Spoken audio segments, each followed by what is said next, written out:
So right now, our Type 3 organization is managing those 11 fires. Status update on the fires range from each individual incident, but we're making progress. We're working towards containment on all of them. We have been able to get some resources in from in-state and from out-of-state. These are really important. Our strategy there is to keep these as small as possible so that they don't threaten the areas around them, the values at risk associated with those fires. Probably the most notable value there in the area of our fires is the community of Crane Lake, the county road that goes north into Crane Lake, which is a one-way in, one-way out road. The community there has been supportive, and they are currently in a ready status, but we've been primarily focusing on the fires that have the potential to threaten that community and some of the other values, such as the road being critically important for public safety. Some of the challenges we're facing, just the fire activity is pretty substantial. Our firefighters are putting in long, hard hours, and we are doing our best there in supporting their welfare. The community has been incredibly supportive with all sorts of outreach, mementos and things of support. Some of the vendors in Crane Lake we're using as local vendors for some of our logistical support for food and lodging. My logs chief said it's the first time in his career he's ever put firefighters on a houseboat for lodging. So something unique there. And that speaks to the kind of the uniqueness of Crane Lake. So that's not to say that Crane Lake's not the only value out there, though. We've got private infrastructure. We've got U.S. Forest Service, some of the recreational features around there. And so overall, we're making good progress. But the work is, we've installed containment lines on some, but not all, of our incidents. And we got folks on the ground now working with aircraft and working to secure, and then hopefully we get to the mop-up stage here soon.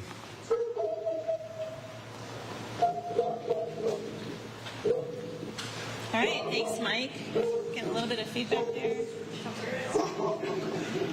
Somebody's background online apparently is sharing his dog nationwide. Jason Loomis, this is Nemo, Incident Commander. All right, good afternoon, everybody. Jason Loomis, I'm the Incident Commander for the National Incident Management Organization, Team 3. We are responsible for command of 5 fires on the Superior National Forest, as well as Minnesota Department of Natural Resources. I'll start with the Thumb Fire. The Thumb Fire is a fire that is burning up on the Boundary Waters canoe area. It is on the border with Canada. That fire has spotted up into Canada and has progressed pretty significantly, undetermined how far and with what intensity. I think the take-home message there is we're really trying to coordinate with our Canadian partners to the north, as well as the First Nation tribes up there. Understand that they've been evacuated, so some serious implications associated with that. So that close coordination has been our priority one for the Thumb Fire. I will also say that fire remains largely unstaffed. It's just not safe to get folks in there. We don't have the contingent of resources to safely or efficiently get in there and to take any action. So right now, our priority and our management action is to monitor by air to help us gain that situational assessment as well as intelligence, and not only for us, but provide that same level of intelligence to our partners to the north there. Coming down a little bit further to the south is the Sioux Fire. We are managing the Sioux Fire with a contingent of about 150 personnel. Those numbers fluctuate a little bit because they bounce between fire to fire, trying to address some of the most critical needs and protect those values of concern that have been addressed. The Sioux Fire has burned pretty actively up until today. Things have moderated a little bit with the weather conditions that we've observed the last 6 or 8 hours, but we continue to have progression to the south. I will say that progression is relatively moderated, again, because of that weather, but also because we have committed a pretty substantial contingent of resources to go in there, evaluate some of those critical values of concern and take some of those concerns out of play. Moving over to the Bear Trap Fire. The Bear Trap has actually become one of our priorities over the course of the last 24 hours, largely owing to the fact that we've had pretty good growth to the south. Don't know exactly the distance of how far it's progressed to the south, but there is significant infrastructure along the Echo Trail as well as Big Lake. Resorts, cabins, homes, all kinds of infrastructure that we are prioritizing our resources to get them out there and to protect those values. Last report was the fire was about a mile from that infrastructure, but again, we're moving resources over there as efficiently and safely as we can do so. Moving over to the Camp Fire. The Camp Fire has taken quite a bit of our attention the last 3 or 4 days, owing to the fact that we had to evacuate about 300 structures 3 days ago along the Fernburg corridor. Certainly a concern, but a lot of coordination has been going on with our sheriff departments from Lake County as well as St. Louis County. Tremendous coordination and collaboration there, and all the operations has been going exceptionally well. So appreciate the support and work there. And then lastly, you know, again, I can't overemphasize, you heard it from previous presenters, that the conditions are just so extreme. Even with that rainfall that we observed this morning, we're already back into warm conditions. It's getting breezy. It's not going to take long before those fuels are very receptive and available to burn. So we are preparing. We're trying to stay ahead by being proactive with not only our communication strategies, not only our operation strategies, but our ability to really stay ahead of the fire, be very proactive rather than reactive. I just caution you all and just want to remind the public that we are still very extreme here. Our fuels conditions are extremely dry, and it's going to take some significant moisture over a period of time for that to get a little bit of reprieve. So I'll leave you with this. It takes all of us. We're all here to serve you all as public servants. We're all here to work for you as your public servants, but we need you to help us, help you be safe and be successful. So please refer to your county emergency, refer to Facebook, refer to any media outlet for any updates. And we'll do our best to be expedient and timely with those updates. Thank you. Thanks, Jason. Now we have Paul Lundgren from the Minnesota DNR. Good afternoon, everyone. Paul Lundgren, Wildfire Section for DNR, representing DNR up here as an agency administrator. So I'm going to talk to you a little bit today, and there's been a little conversation already about our interagency coordination. So MINIX, Minnesota Incident Command System, for those of you who are local, probably have a little bit of a background there, but it really starts there locally within the state of Minnesota.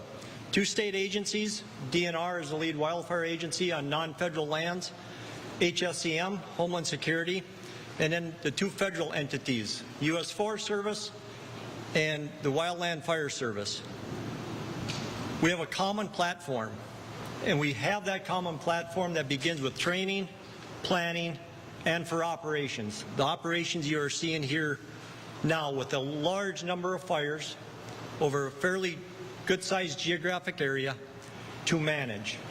and to do our best to protect the firefighters responding and to protect the public, first and foremost. As you think about that, we are many times self-sufficient, meaning within a Minix organization, we initial attack quickly, we keep fires small, and we put them out. Not every day can we win, and when weather sets up, as you're going to hear in a little bit, it becomes more and more challenging.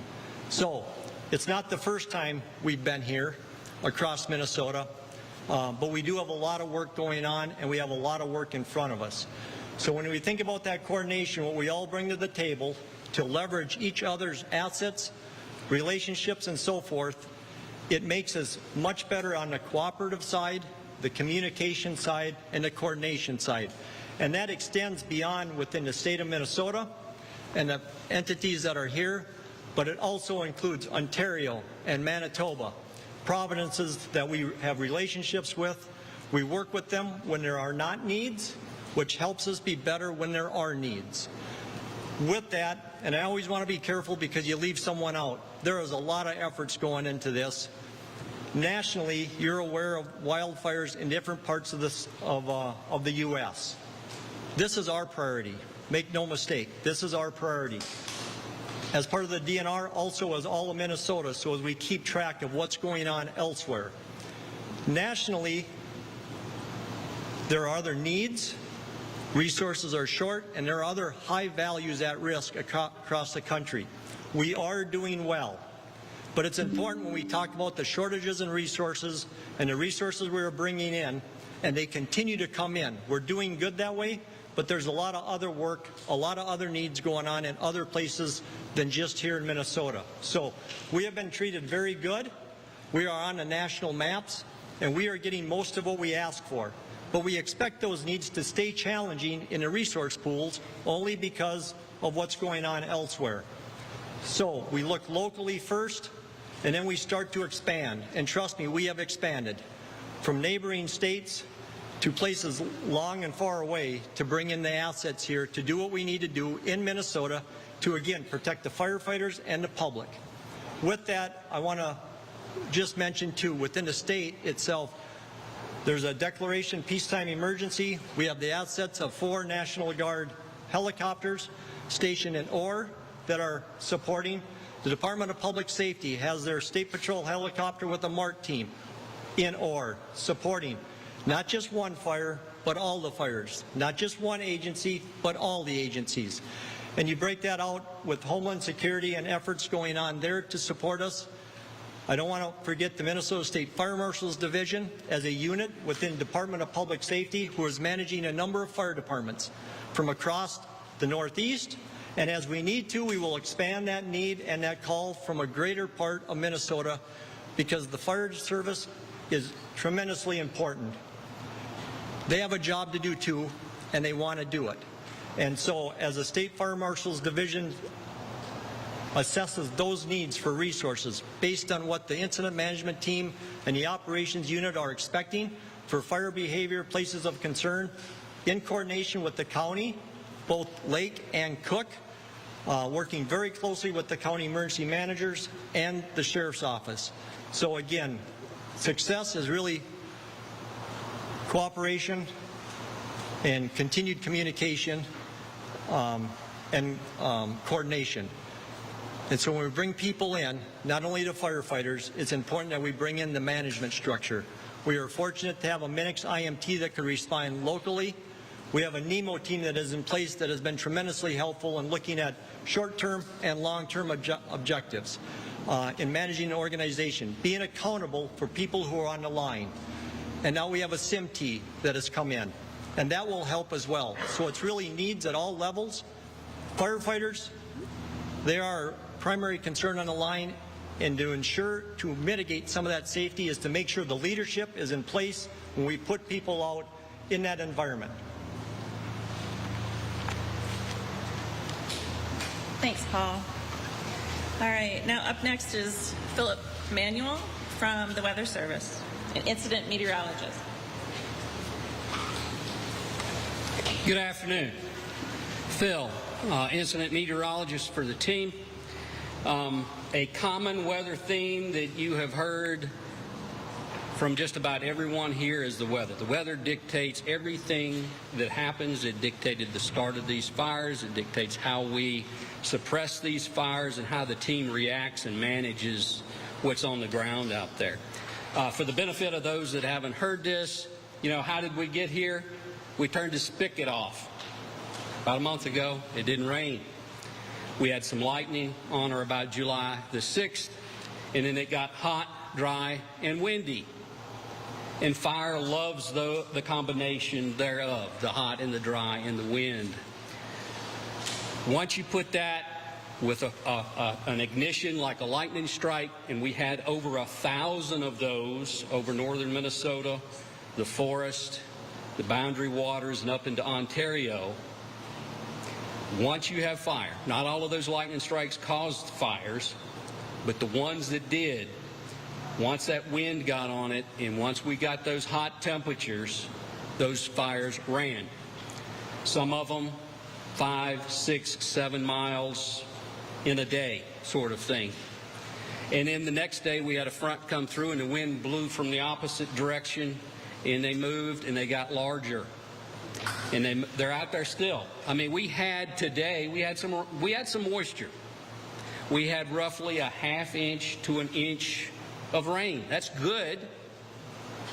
But I want you to imagine moisture that you get within an hour or hour and a half, which is what we had this morning, maybe 2 hours worth of a downpour. What happens when you pour water on something? It runs off really quick. Whereas if you could have an extended period of rain, then it would moisten things up. So we haven't done that. What's happened now is the water has caused a temporary pause in what's going on. The smoke's cleared, the wind shifted, and we, and I don't say we in the sense of the team, we as the community get complacent. We think, I'll repeat, don't let your guard down. Because the outlook in the weather forecast, if you're paying attention, temperature's going back up this weekend, wind's going to pick back up this weekend, and we're going to be right back at it with these fires moving on the landscape. Double-edged sword. What happened today when it rained? We had lightning. You can hear it out there rumbling right now, right? There's new points of ignition. Those lightning strikes, some of them most likely hit something that was dead and down, and it's in there smoldering around just like a cigarette, and we don't know about it. And we don't know about it because it hasn't got big enough to be detected.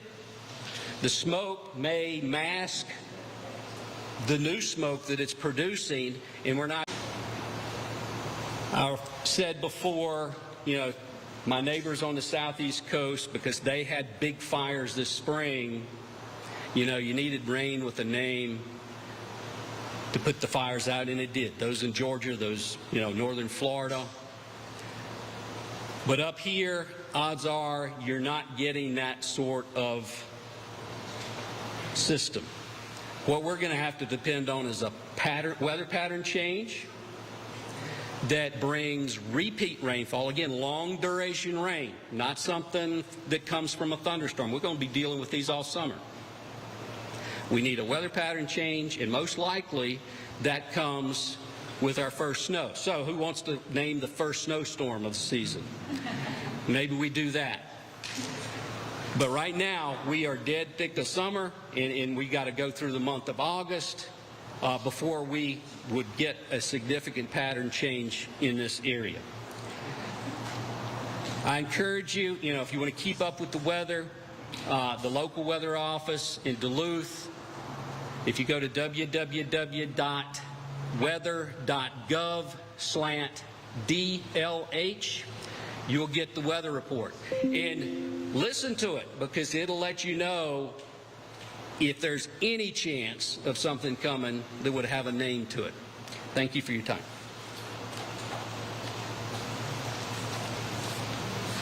Thanks, Phil. Rain with a name. That's what we're waiting for, right? Next up is Josh Hall. Josh is new on the incident over the last couple days, but he is here and a great resource for us for Air Resource Advisor.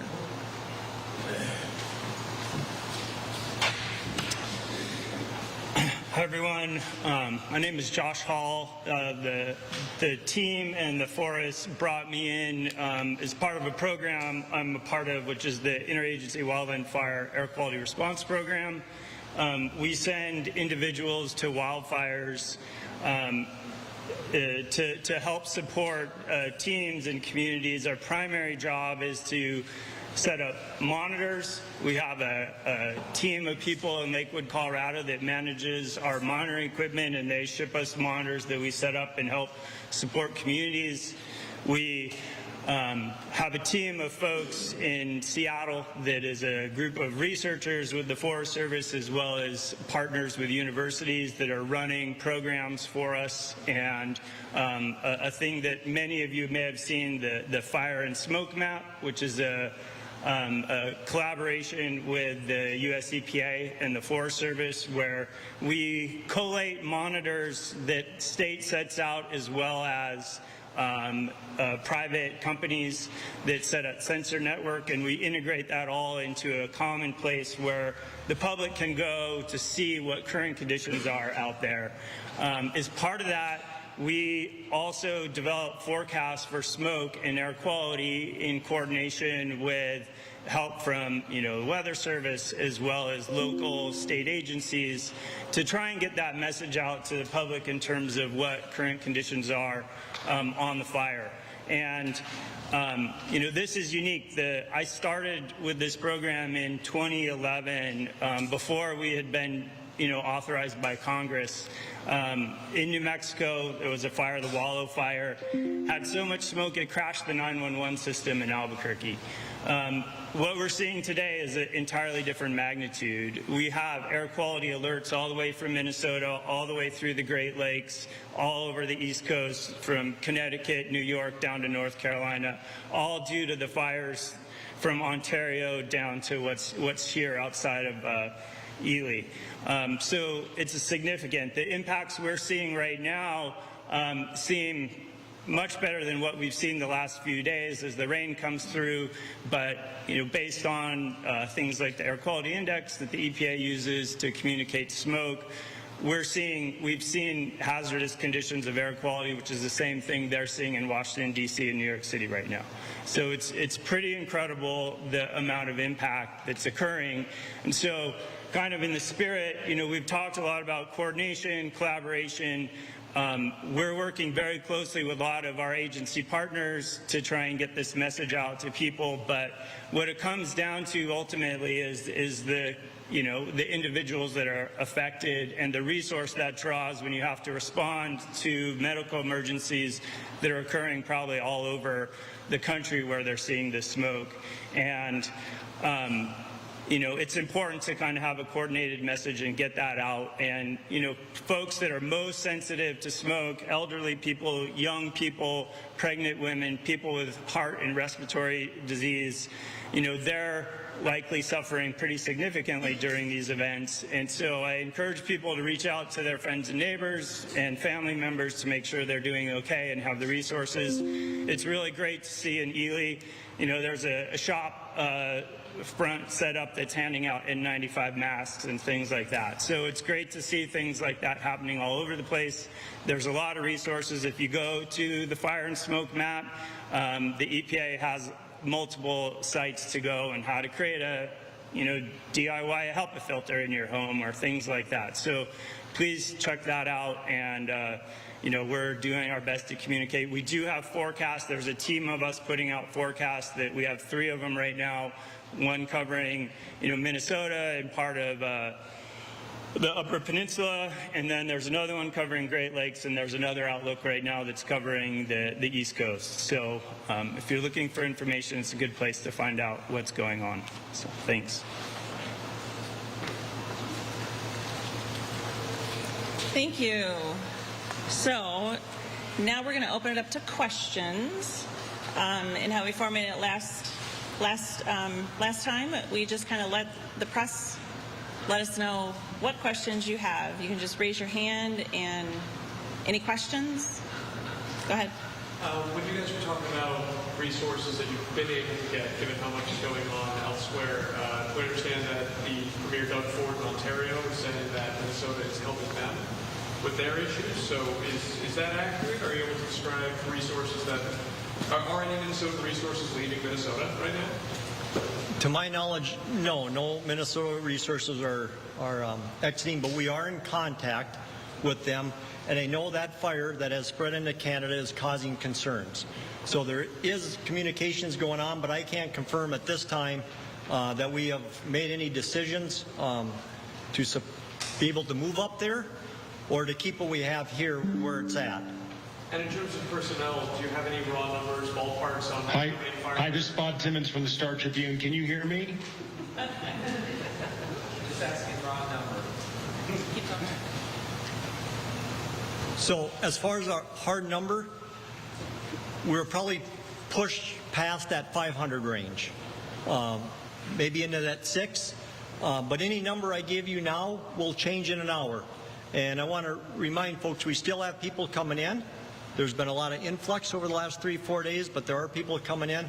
And those numbers we give you, track those on an incident, but we are getting so much public support. So there are people locally that have equipment that were doing normal work maybe a week ago that have stopped doing that and now are working with us together to put that work down here. So there's a lot of public assistance happening as well, and we've been treated very good, and we're an influx on that too. So that's not going to come out in a number, but it's an important aspect. Go ahead. How many WCCO campers, if any, or other people are still in any of the go zones, ready, set, go evacuation? Can I ask a question, Joy? Star Tribune? Yeah, let's field you next, Bob. Thanks. You know what, this might be a question for Jason about the national perspective. What values are at risk regarding bear trap? You mentioned some of them, but the urgency of that now at the moment and knowing things are fluid, but what's changed in terms of attacking that fire? Are there new tactics right now going on that hadn't been going on even yesterday or several hours ago? Yeah, very good question. Did everybody hear that, or do I need to repeat the question? Would you like me to repeat it? Yeah, okay. Yeah, okay. The question was regarding bear trap. What has changed over the course of the last 24, 36 hours with respect to how we have changed our strategy and our tactics? And simply put, at one point in time, bear trap was a little bit further north up into the wilderness largely. As it's progressed to the south, it's become a little bit more apparent that it is threatening some critical values that have been identified from the forest, from the state, as well as from our county entities. So therefore, what we did to address your question specifically is we diverted resources from the Sioux fire, and I believe even from the Camp Fire, moved them up there to start evaluating and doing a little bit of initial assessment. That assessment includes fire behavior assessment to figure out truly where the fire is, what's in between the fire and those values that have been identified, and what's the likelihood and probability of that fire impacting those values. So to this point, and to my knowledge, as I'm speaking here with you all today, I don't know that we have taken any direct suppression action. I think largely what has been going on is just a little bit of an assessment and intelligence gathering so we can come up with a definitive strategic and tactical plan. Does that address your question, sir? Yeah, thanks, Jason. Could you be more specific about the elevated resources that could be? Could we be seeing bigger aircraft, more water, that kind of thing? Yeah, certainly. I think it's a little bit premature to speculate, but I could say that if Big Lake and Echo Trail were to come into play as in being directly impacted by the fire, you could reasonably see more aircraft going to that area to support the ground troops. I would also say that we have hot shot crews here as far as from Mississippi and New Mexico that are here. And I can assure you, if there's any need to do any kind of strategic firing or any kind of suppression action, those individuals would be the likely first resources called to that particular location. Thanks. You're quite welcome. Sorry to dominate this. One last question. Has Nemo, have you all ever, I know you've been here before for fires in the past on the forest. Have you ever been here to this level? Another great question. So the question was, NEMO, or National Incident Management Organization, we've been to Minnesota before, as recently as last year. Jenkins Creek, I think, was our last fire, and then we had a smaller one in the Boundary Waters called Forest River. No, we have never seen anything like this. I'm sure some locals that have been here quite a while have seen events very similar to this, but this is unprecedented. I don't think I need to tell the locals here 104-degree temperatures and teen RH. It comes back to the weather, right? And it also comes back to the low snow impacts winter that you all experience. I don't think I need to tell you all that that is unprecedented. That's the kind of stuff we see in Arizona and dry, arid climates, not up here in upstate Minnesota. So, no, NEMO has not seen anything like this that we're observing as we speak. We had a question over here. Several questions here. I don't know if they're directed for me, but It was how many campers or, if any other people are still in any of the go zones for the ready, set, go evacuation? For the ready, set, go evacuations, so I'm Drew Stroberg, acting force supervisor on the Superior. As far as we know, there's one group that we're tracking through the Boundary Waters right now.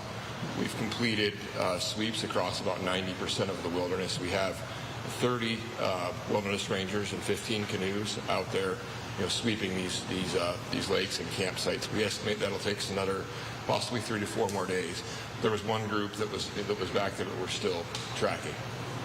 And another question I had would be, how are firefighters who are traveling all the way up to Gilly, how are they being taken care of? What are the biggest needs for firefighters? We have the incident management team here. They come complete with logistics sections and everything else, logistics managers. So they're setting up camp. They've got, our firefighters are taking care of it. We ordered a national caterer that they're going to come in and feed them. We make sure that they have, lodging, make sure that they have food, make sure they have the supplies that they need. Our firefighters are well taken care of. We had another camp over in Orr that's moving to Cook, also doing the same thing. It's a little bit smaller over there, but we're taking care of our firefighters. People don't have to worry about that. Thanks. The remoteness of these fires, the way that they're growing, are they becoming more challenging for firefighters and to extinguish?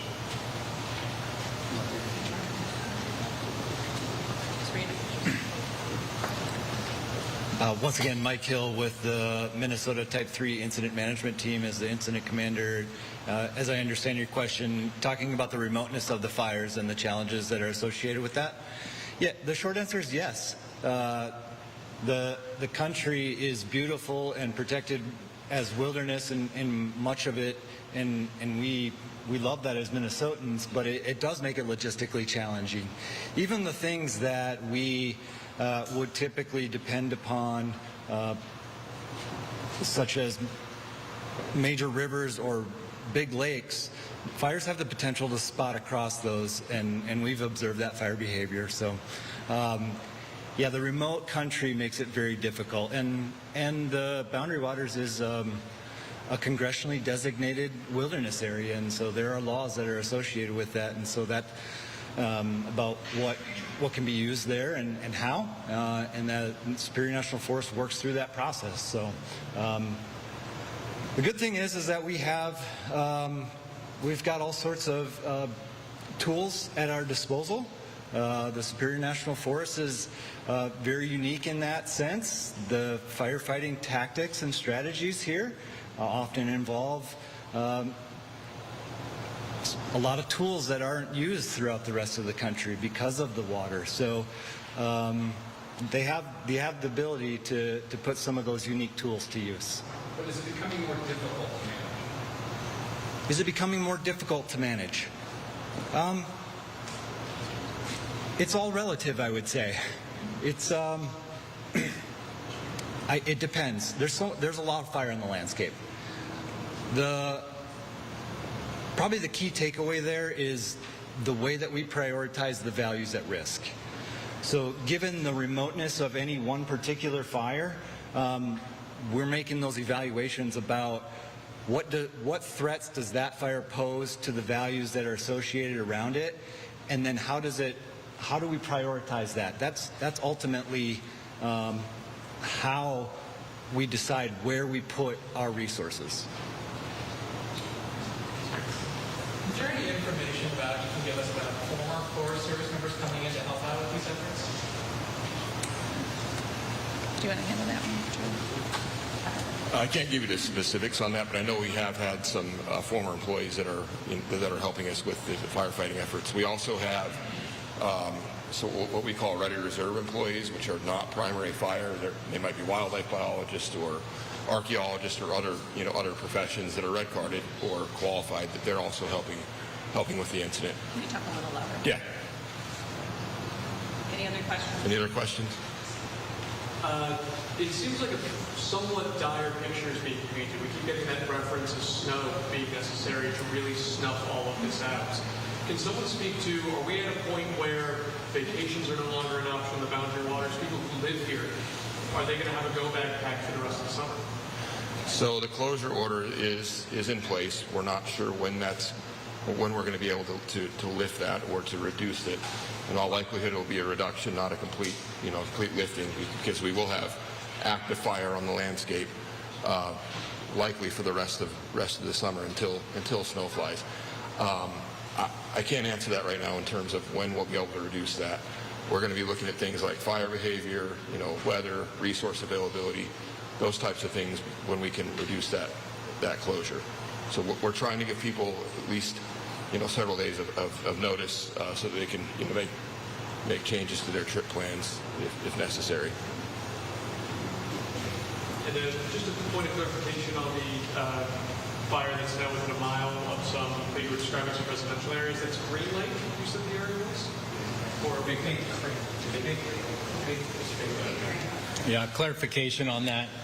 Big Lake is about what we know and what we can best estimate from intelligence on the field. It's about a mile away from the continuous fire's edge. We also understand that there's spot fires out there, but can't confirm the distance on that. I do want to circle back to a question that was asked earlier, things getting more difficult with respect to remoteness of fires.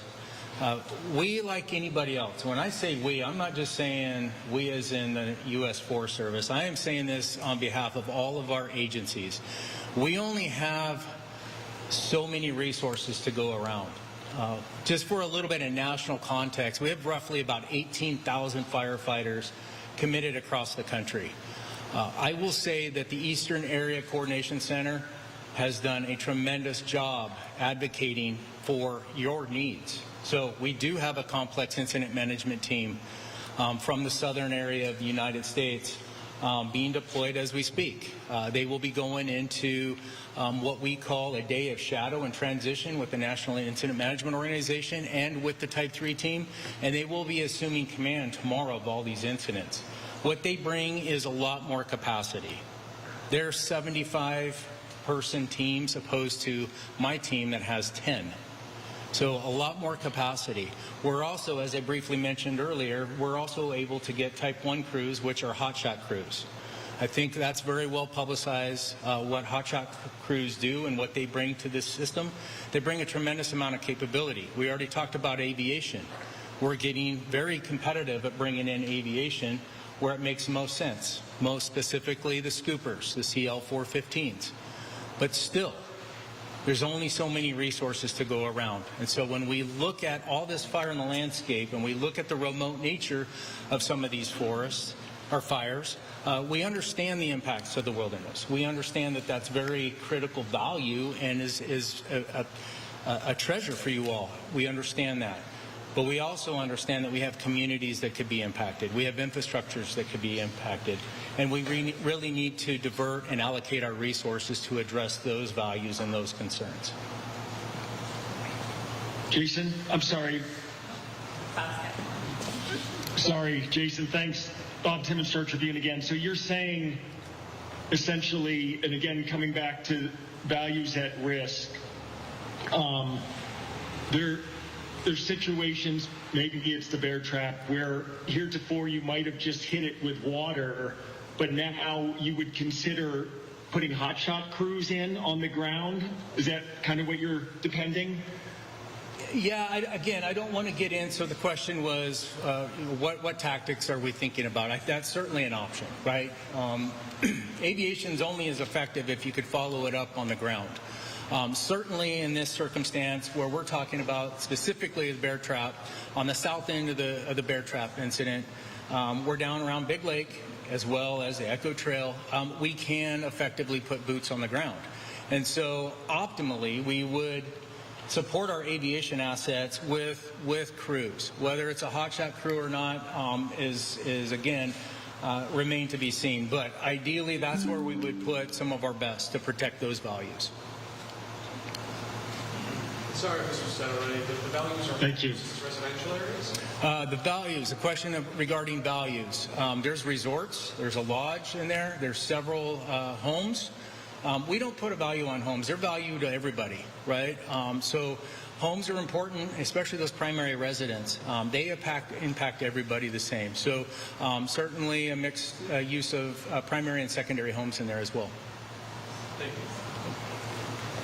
So yeah, I just wanted to say, you know, our goal is to keep these fires, all of them, as small as possible. We're going as direct as we possibly can on them. Our priority is protecting communities, protecting homes, protecting the community of Ely, and obviously, as I mentioned, the community of Crane Lake over on the west side. That being said, a lot of these fires, especially the Thumb and the Bear Trap fire up in the wilderness, are extremely remote, very difficult to get into. Typically, fire that size, if it was in areas that were accessible, you'd probably have, at least a couple hundred firefighters on that. But that requires, as was mentioned earlier, a fairly large camp with logistics, with meals, with, a place for firefighters to sleep, with, supplies, hose lays, couplings, all that kind of stuff that they would need to fight these fires. And we just can't, it's not easy to get up there. You're going in by canoe, which is, maybe 2 or 3 firefighters at a time, or you're going in by float plane.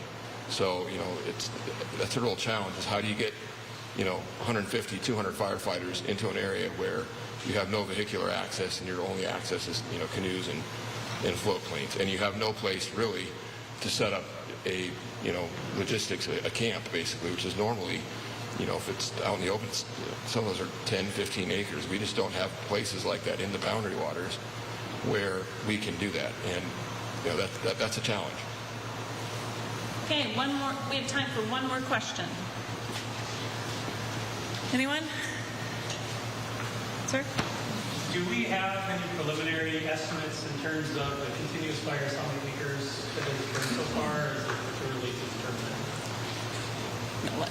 So right now, with our most recent mapping, it's about 77,000 acres forest-wide. So, but again, we have a lot of uncontrolled fire line up there. We expect that number will continue to grow as the summer goes along. Where we're going to end up, I can't give an estimate for that, but we're at 77,000 approximately, based on the aerial imagery and the flight that we flew 2 nights ago. I have one quick question too. Is there any idea, if any, of how many buildings or property may have been damaged or destroyed, or you've been able to avoid it? I know we've lost some. I think there were a few structures lost on the Sioux incident. I believe those are all Forest Service structures. Those are the only ones that I'm aware of. So we've been, so far, been very fortunate, in that regard, and we plan to keep it that way. Okay. All right. So that is the end of our press conference today. And now we will demob ourselves out of this. So you can turn your live streams off for us.